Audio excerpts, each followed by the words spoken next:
Good evening. The month of December is considered to be a very important month with respect to the development of constitution in India. Let's go back to the year 1946. In the month of December, on December 9th, the Constituent Assembly met for the first time. We already read these points, we understood very clearly during our discussion of Indian polity classes. Now, if you look at this December 9th, the first meeting took place on December 9th, 1946. So, this is a question in various examinations, in fact. And also remember, so when the Constituent Assembly met for the first time, why the Constituent Assembly met and who are the members in that one? So you should keep on revising this. So meaning, if you look at the Constituent Assembly, in that Constituent Assembly, you have the members who are both elected as well as nominated. It was a question in the civil service examination. That is the reason why whatever the topic that you are reading, you have to read with a lot of care. Clear? So December 9th, you have the members who are both elected as well as nominated. Clear? Of course, so those nominated members, they did not attend the Constituent Assembly meeting on the first day. Clear? But otherwise, the meeting took place on December 9th. So whenever a meeting took place, you should have a leader. So you can name that leader as anything. For example, if you look at, the Constituent Assembly, it was named as the President of the Constituent Assembly. Please remember, we are in the year 1946. So there was a Constituent Assembly with the members who are elected as well as nominated, and that is headed by somebody called the President. But what happens now? You should have a system of electing the President for the Constituent Assembly. But before you elect, you have to administer oath of office to the members. Meaning, so the oath should be administered. For this reason, you need to have a president. That is the reason why on December 9th, 1946, when the Constituent Assembly met for the first time, Dr. Sachidananda Sinha was elected as the interim president of the Constituent Assembly. Very, very important. I am using the word interim. That word is really very important. Meaning temporary, provisional, time being. So who was that? Dr. Sachidananda Sinha was the interim president of the Constituent Assembly.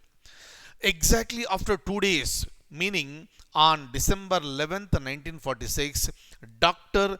B. Rajendra Prasad was elected as the President of the Constituent Assembly. So these points you need to remember. Tomorrow it may be a question on which date Dr. B. Rajendra Prasad was elected as the President of the Constituent Assembly. Your answer should be December 11th, 1946, not December 9th, 1946. That is the reason why, time and again I tell you very clearly, you must read the question very clearly and very carefully. The moment you understand the question properly, you will also get the answer very, very clear. Clear? And also remember, Dr. B. Rajendra Prasad was elected as the President of the Constituent Assembly, not as the President of India. India got its first president on January 26, 1950, for which the election took place on January 24th, 1950. So these points you must be very, very, very clear. Clear?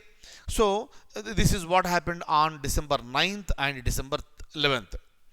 Another significant incident took place on December 13th. December 13th, 1946, you have the Constituent Assembly. And this assembly met for a particular purpose, to frame a wonderful constitution for India. Meaning you need to have some objectives. So the objective of the Constituent Assembly is to frame a beautiful, wonderful, and grateful, the constitution. For this reason, you need to have some objectives, and that objectives resolution was introduced by Jawaharlal Nehru on December 13th, 1946. And kindly remember that objectives resolutions that was introduced by Jawaharlal Nehru in the Constituent Assembly on December 13th, 1946 was adopted by the Constituent Assembly on January 22nd, 1947. So when you are reading the options, read very clearly and carefully, right? So they will give you January 22nd, 1946, January 22nd, 1947, like this they will give you. Don't get confused, right? Maintain cool, automatically you will get the answer. So right, so the advantage of a reading like this is that you learn the subject, and whenever you come to December 9th, December 11th, December 13th, or January 22nd, like this, those dates will give you the opportunity to revise those incidents. So what is happening when you are revising the subject? You are strengthening yourself. So you are also completing the revision, so that it will become easy in the this process of your preparation. So right, so that is the reason why I have taken up this particular topic today, and thank you so much for being with me this evening, and I'll see you in the next session. Thank you so much.